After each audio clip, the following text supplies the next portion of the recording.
triangulação do círculo. Mas conta lá o que é que se passou com os velhotes. Queremos saber o que é que se passou com os velhotes ontem à noite. Bem, amigas, parece que cá estamos todas. Vamos dar início ao nosso terceiro episódio, nosso belo podcast. Eu sou o Daniel Rocha e estou mentalmente nas Fiji. Eu sou o Miguel Agramonte e estou física e mentalmente em Aveiro. Eu sou o Max Pensador e acho que estou em Faro, não sei. Depende da hora do dia e do que se tenha tomado. Ora bem, e nós estamos agora, vamos seguir para o nosso minuto com o nosso querido amigo Miguel. Um grande minuto. Que já é uma tradição. Já é uma tradição. Todo o feedback que eu tenho obtido é magnífico em relação a este minuto do Miguel. Mas já agora que falaste em feedback, é interessantes feedbacks que estamos a ter através das redes sociais, e a nossa ideia até é potencializar a nossa presença nas redes sociais, de maneira que a interação seja cada vez maior. Bom, então vamos lá, aqui ao The Corona's Weekly Digest. A Coreia do Norte continua sem reportar um único caso de Covid-19, o que lhe permitiu ter tempo para lançar mais uns mísseis. No Reino Unido, Boris saiu do hospital e agradeceu a um enfermeiro português e a uma enfermeira neozelandesa. O Brexit manda beijinhos. Em Portugal foi instalado um hospital de campanha no pavilhão Rosa Mota. Mas não se tinha passado a chamar Super Boca Arena? Ou o nome depende do impacto na marca? Na Islândia, as pessoas são aconselhadas a abraçar árvores para combater a sensação de isolamento. No Brasil, o Ministro da Saúde foi demitido e, a avaliar pela aparência, o substituto já chegou cadáver. Antes da cerimónia de posse do novo Ministro, o Vice-Presidente Mourão declarou aos jornalistas: sob controle, tudo sob controle. Não sabemos quem.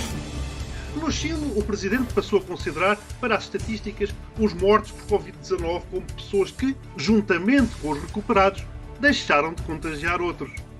Nos Estados Unidos da América, nota-se o ressurgimento da cultura drive-in, com pessoas a assistir a missas ou a casamentos, dentro dos carros, buzinando quando é para dizer amém ou a aplaudir. Também nos Estados Unidos, Trump resolveu que os cheques para famílias carenciadas têm que ter o seu nome impresso, tipo panfleto eleitoral. Finalmente, e ainda nos Estados Unidos, um chefe da polícia sossegou os seus subordinados, dizendo que não corriam riscos, já que o colega que morreu de Covid foi por ser gay e ir a festas gay. Se isto for assim, só tenho uma coisa a dizer. Ainda bem que em Portugal há poucas festas dessa gente. Bravo! Bravo, bravíssimo. Obrigada. Muito bom, muito No bom. domínio das bizarrias do Covid só ficou a faltar as petições online, não é? As petições online para acabar com a celebração de datas significativas para as pessoas e para o Estás a Estado. falar do 25 de novembro? Não, essa de certeza o Chicão ia. Essa comemoração o Chicão ia.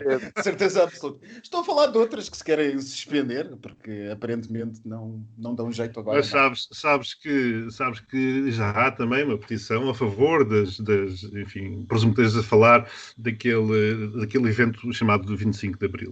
Eu tenho a impressão que as pessoas que andam a assinar a petição para não se realizarem as comemorações da Assembleia da República, no fundo elas queriam era que não se tivesse realizado o 25 de Abril. O que é uma pena, porque senão depois não podiam assinar petições, não é? Pois, mas isto é o que eu chamo o populiberalismo. É aquela coisa assim.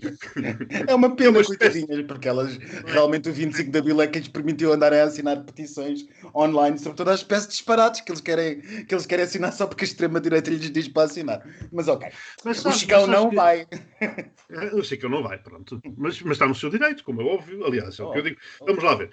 Eu acho que, se repararmos bem, a Assembleia da República nunca fechou durante a crise sanitária. E tendo trabalhado com muito mais gente do que aquela que estará presente nas comemorações.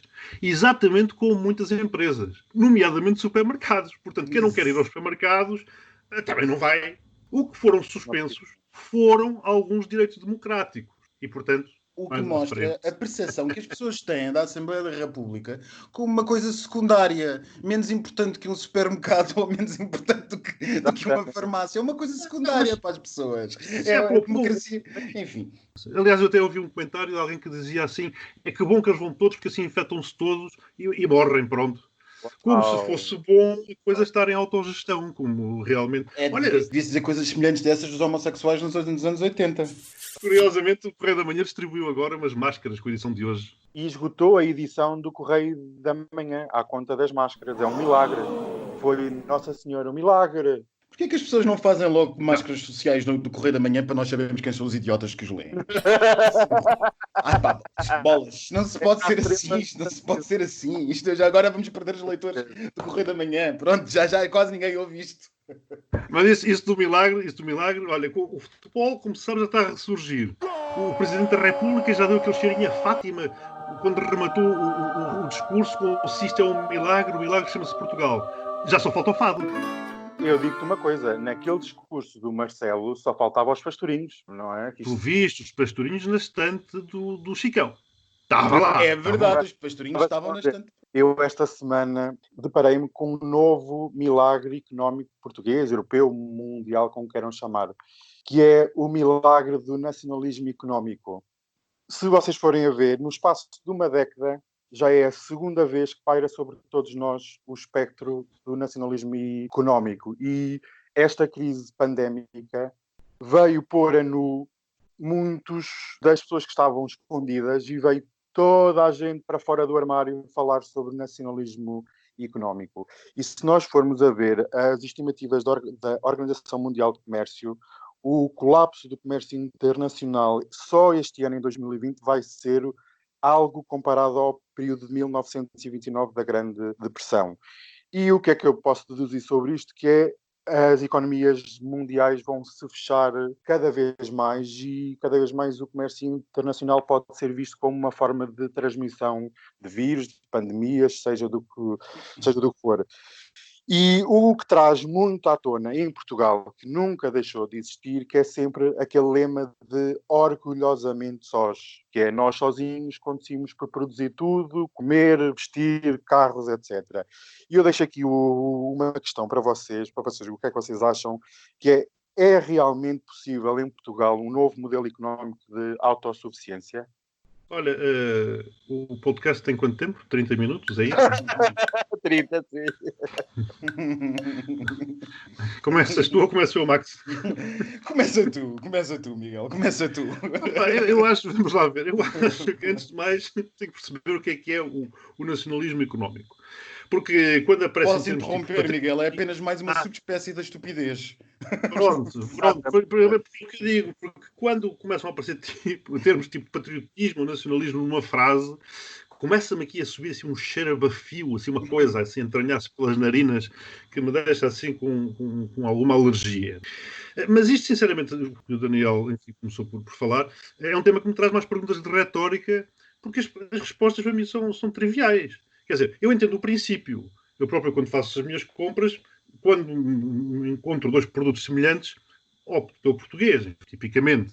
Só que as campanhas que efetivamente se vêem por aí, que estão em si na moda, nas bocas dos mais radicais, parece-me que realmente vão um bocado mais além. E, portanto, eu acho que as questões básicas deveriam ser onde se coloca o limite disto, como é que se faz isto, e se há capacidade, porque se for alguma coisa limitada no âmbito e no prazo, não me choca de ser feito, quer dizer, mas é uma estratégia. Vamos lá ver. Eu imagino que o sonho de muitos seja só consumirmos coisas feitas em Portugal. Mas vamos passar a produzir tudo? O nosso mercado é suficientemente grande para consumir a produção toda? É que o problema é que se corre o risco de ou não compensar produzir, ou só compensar produzir por um preço muito mais elevado do que aquilo que os consumidores estão habituados a pagar, não é? Ou que podem efetivamente pagar. E outra coisa é, e produzir o quê?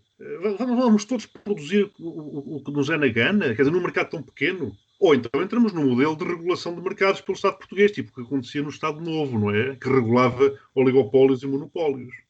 E talvez seja aí onde muitos daqueles que sonham com as tais políticas queiram chegar. E como nestas coisas populistas entram sempre bem nos ouvidos dos mais distraídos, o pessoal vai na cantilena. E aí sim é que o cheiro a mofo começa a ficar insuportável, não é? Só que isto não tem mais vertentes. É o que eu estava a dizer, que tempo é que eu tenho. Porque se nós não consumimos tudo o que produzimos, o que é que vamos fazer? Exportamos o restante? E se isto começa a ser feito pelos outros países?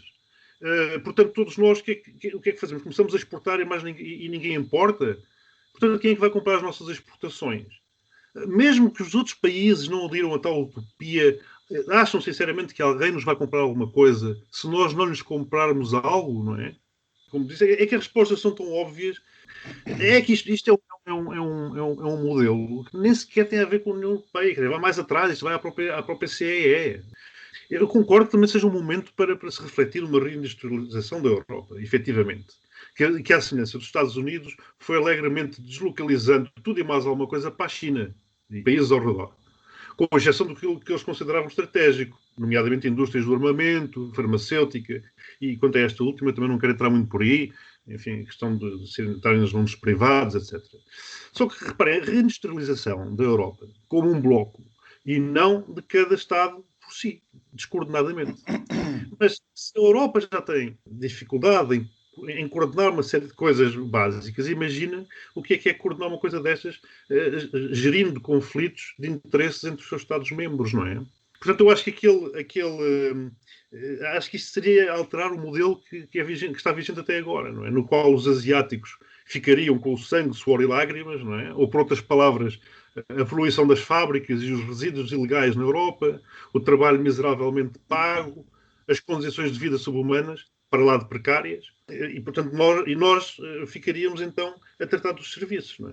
De mãos lavadinhas, a comprar com euros os tais bens baratos.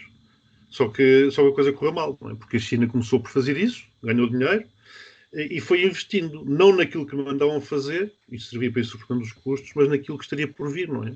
Portanto, educou, investiu, inovação e desenvolvimento, e agora chegamos ao ponto que estamos. É como digo, isto é tão vasto que e as respostas são tão óbvias, e eu acredito que tenho mais perguntas do que respostas. Um modelo desses é uma coisa completamente louca, diria eu.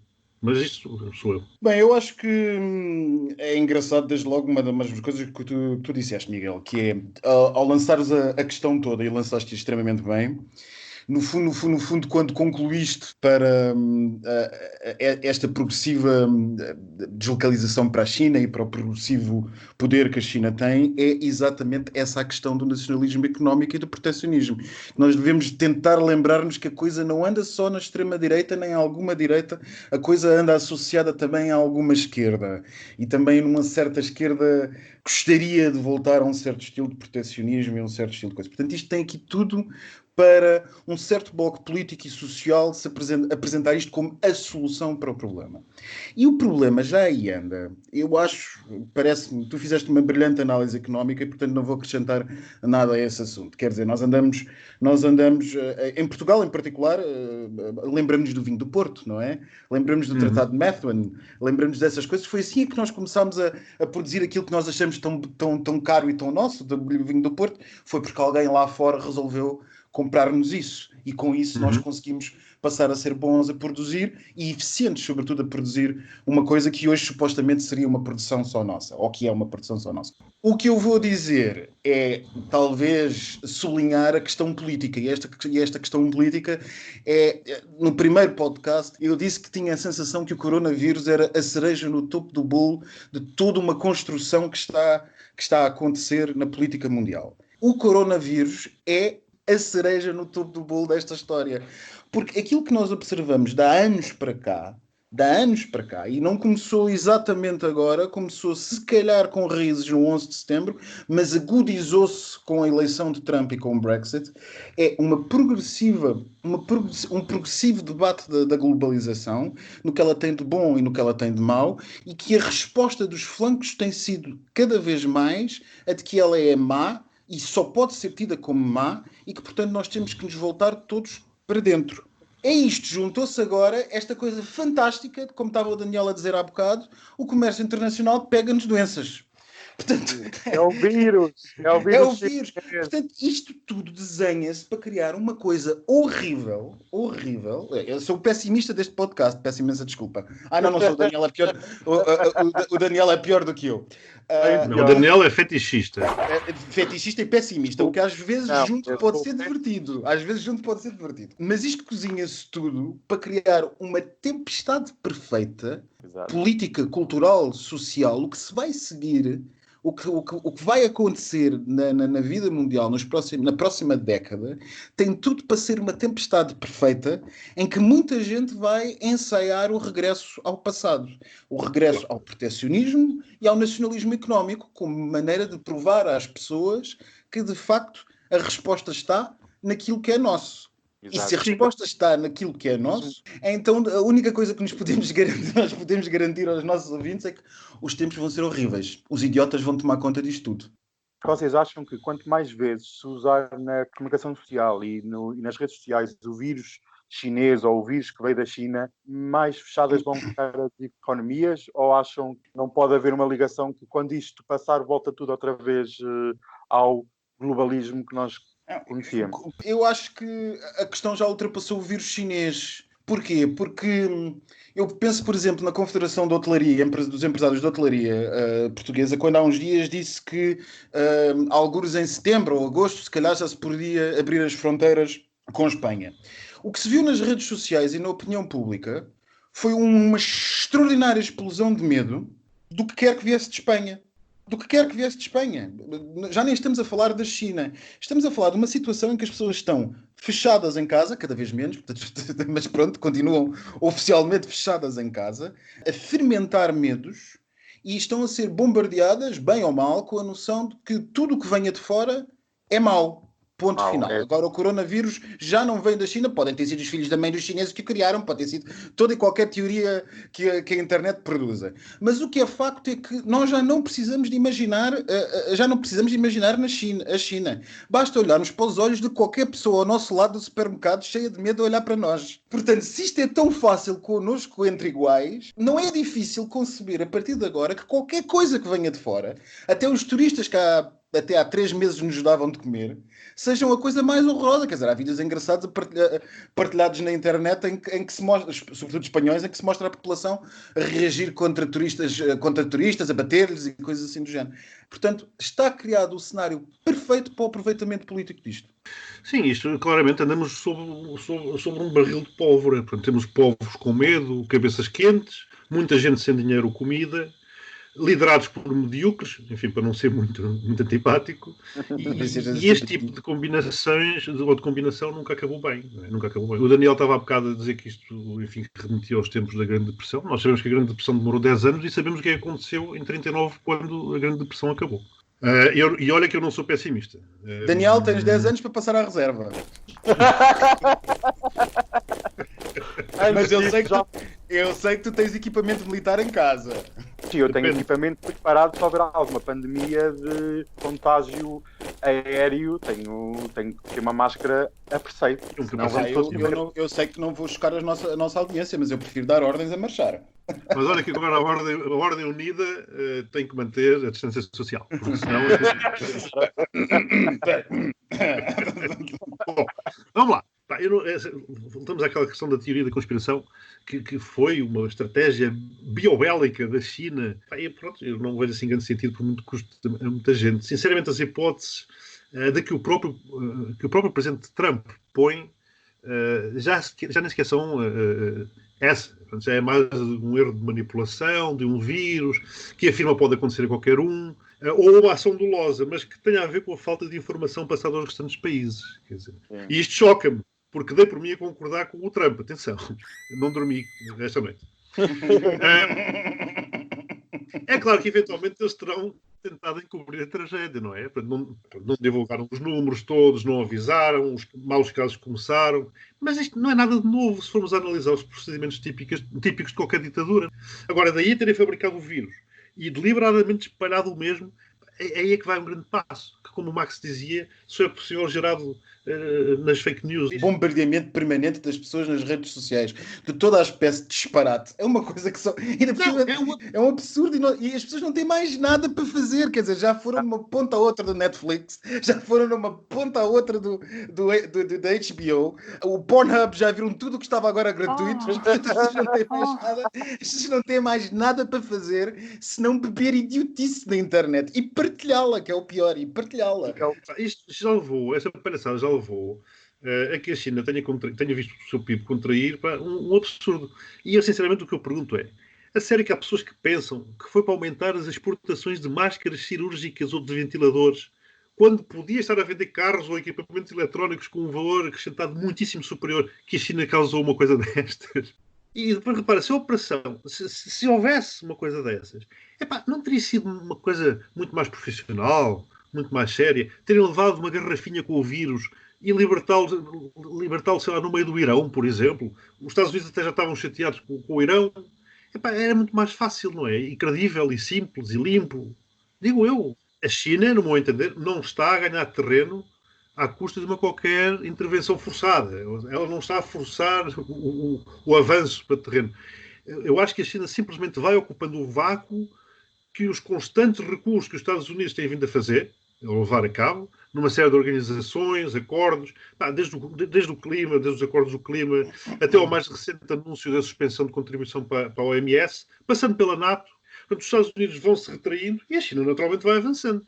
Claro. O problema disto é que são tiros no pé, uns atrás dos outros, que o Trump tem dado. Se fosse só no pé dele, estava a borrifar. O problema é que está a dar tiros nos pés de toda a gente da civilização ocidental. Só para completar aquilo que o Miguel estavas a dizer, que basta as pessoas, o cidadão comum, que já que tem tempo livre, pode ir ao Google e pesquisar sobre indicadores económicos da República Popular da China no mês de março, de fevereiro, janeiro e abril. E vai ver com os seus próprios olhos que aquilo está numa tal situação que nunca a China seria capaz de produzir um vírus e libertá-lo no seu próprio país, porque os indicadores económicos são tão maus e eles têm tanta gente desempregada que nunca na vida esta coisa seria feita num laboratório e libertado no meio do território chinês. Eu já vi isto quando estava há não sei quantos anos no Brasil, morei lá, como sabes, 8 anos. E começou tudo assim. Porque a resposta fácil para isto, das pessoas que efetivamente querem a resolução de problemas complexos com frases muito simples e muito básicas, se repararem nos discursos do Trump, tem sempre frases e termos muito simples e muito básicos, huge, great, wonderful, etc, etc. Depois aplicam um termo para isto, fake news. Porque tu podes demonstrar por A mais B que as coisas não foram assim. E eles respondem-te fake news. Pronto, acabou a argumentação, não há mais espaço para discussão. E isto foi assim que começou lá. E começou nos Estados Unidos assim também, e começou no Reino Unido assim também, onde foram feitas as experiências, e é isto que se vai... Uma vez mais, eu sou otimista, mas é isto que depois se vai propagar. E portanto, não faz sentido absolutamente nenhum, no meu entender, haver aqui uma hipótese de uma guerra. Mas as guerras clássicas pertencem no século XX, não é no século XXI. Né? Exato. E o que nós temos assistido mais é guerras assimétricas entre países de várias dimensões. Por falar na China, nós sabemos que o governo chinês ou o Partido Comunista Chinês é um grande ator na guerra cibernética. A China é sempre referenciada como um ator principal na sabotagem de economias mundiais. E desta vez, os chineses provaram o próprio veneno. Não sei se vocês sabem, se os nossos ouvintes sabem, mas a EDP, na segunda-feira, foi tornado público que sofreu um dos maiores ataques cibernéticos na história do país. Isto é, o maior ataque conhecido até agora, porque há muitas empresas que sofrem ataques e nem sequer tornam público. E eu gostaria de saber a vossa opinião sobre este belo ataque, já que toda a gente fala em guerra invisível, guerra contra o vírus, guerra contra a democracia. Há um tipo de guerra que as pessoas não falam, que é este roubo, esta sabotagem contra uma empresa que é fundamental para o funcionamento da economia portuguesa. E posso dizer que uma das primeiras declarações que a EDP fez foi assegurar que a distribuição de energia, bem como a sua produção, não estava afetada. E só isso demonstra a gravidade da situação. Não, eles reconheceram que houve um impacto no funcionamento dos serviços e operações, mas que não teve impacto para os consumidores. Exatamente. Eles reconheceram efetivamente isso, não é? Sim, sim. Agora, eles, em 2018, por acaso, nessa sequência, andei a fazer umas investigações e vi que em 2018 a IBM tinha divulgado um relatório em que estimava que o valor médio de um ataque bem sucedido, não é, um ciberataque, a uma empresa pode chegar a 3,5 milhões de euros. Pelo visto, a parada subiu um bocado, porque a EDP foram pedidos 10 milhões de euros. Que mesmo assim não é grande coisa para a EDP. Exato, era o que eu ia dizer, o que mesmo assim, se formos a ver, é uma gota nos 695 milhões que vai pagar de dividendos. É uma pena que não seja dedutível do IRC, senão pronto, era menos esse.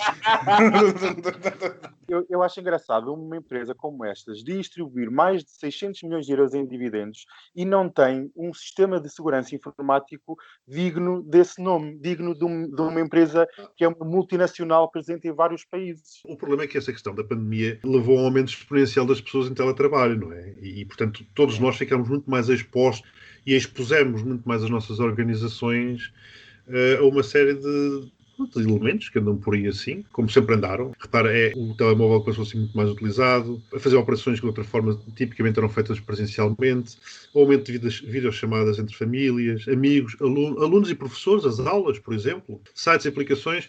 Olha, naquela mesma estatística vi que em 2020 o número de sites registrados com números associados a coronavírus aumentou mais de 68 mil vezes. Que horror! É verdade. E nas primeiras 3 semanas de março, o número de domínios registados com palavras-chave associadas à pandemia subiram de 3 mil para 53 mil. Portanto, vê o phishing que está por trás disto tudo. Para irmos a correr instalar apps e ir a site, muitas vezes nós somos, eu não vou chamar info-excluídos, mas info-inocentes, e com isso, naturalmente, os dados são facilmente capturados. Eu apenas acrescentaria uma coisa, que é que uma coisa é o Maxinho, o Danielzinho ou o Miguelinho sentados em casa com os nossos computadores ligados à internet muito mais do que é normal e alguém vir-nos roubar as nossas referências de cartão de crédito onde fazemos compras mais ou menos transparentes. Outra coisa... Made in Portugal, empresas... Made in Portugal. Made in Portugal, sempre, não sei se há... O Daniel passou a comprar os dildos Made in Portugal com o P de produto português em relevo, alto relevo. Eu nunca referi que era um dildo. Como eu estava a dizer, antes de vocês serem impróprias, o engraçado nestas coisas é que estes ataques são cada vez mais precisos e cada vez mais cirúrgicos. Portanto, eles não são o mesmo ataque que seria ao nosso computador quando a gente telefona para o banco a queixar-se que nos roubaram o cartão de crédito. São ataques politicamente, não sei se motivados, mas pelo menos relevantes. Se nós pensarmos no que foi roubado à EDP, registros de reunião com o governo, passaportes de gestores, registros de viagens de gestores, registros de viagens com membros do governo ou entidades políticas, quer dizer, nós começamos a pensar que a razão do ataque é claramente aquela que é, ou seja, por um lado, obter-se a vantagem face ao dano que se faz, mas é sobretudo uma coisa que vai criar na opinião pública, sobretudo na opinião pública mais de um meio mais populista, a sensação de que isto são zorros, que isto são heróis, porque que não passam basicamente criminosos, mas que estão a trabalhar para expor os podres das grandes empresas com o poder político que é sempre, na ótica desta gente, corrupto, aconteça o que acontecer. Porque se vocês repararem, os ataques têm sempre isto por trás. Há sempre a lógica do vamos expor os segredos, vamos mostrar que isto é corrupto, vamos mostrar que isto é horroroso. E eu pergunto, a quem aproveita isto e porquê? A EDP é apenas uma migalha no número de ataques que têm surgido após a pandemia. E a maior parte, ou uma boa parte dos ataques também têm sido feita a hospitais. E não sei se se lembram, no início da pandemia, o Sistema Nacional de Saúde sofreu um ataque gigante contra o seu sistema, mas que devido à proteção existente foi repelido. Mas há outros hospitais a nível mundial que não têm tido essa sorte e têm que pagar um resgate milionário para conseguirem ter as luzes ligadas e terem os seus doentes. É verdade. Isto é uma guerra muito mais profunda e muito mais negra do que outras tantas que nós já aqui hoje falamos. É toda uma nova guerra. E nós estamos em guerra e, um bocadinho como o Covid, não vemos quem é o inimigo. Suspeitamos. O pior é quando não queremos ver. Bem, nós chegamos àquela parte do nosso podcast que é as nossas queridas estantes. Eu já não consigo estar a comer sossegado porque assim que vejo um direto na televisão, salto da mesa para ir tirar fotografias àquela porcaria para te enviar. Eu só posso dizer que esta semana realmente as estantes são uma espécie em extinção. E eu este podcast quero acabar num tom mais positivos. Não há a pior estante, são tantas que não tínhamos tempo para estar aqui a enumerá-las todas. Mas tenho 2 menções honrosas. Uma delas que é o secretário de Estado das Finanças. Não tinha estante e apresentou uma guitarra elétrica. E a outra estante, ou a outra suposta estante, isto não se pode chamar de estante, é o magnífico Basílio Horta. Loceiro. Quando eu faço zoom, perde-se muita da qualidade, mas eu penso que há lá 2 pratos de Companhia das Índias, não tenho certeza.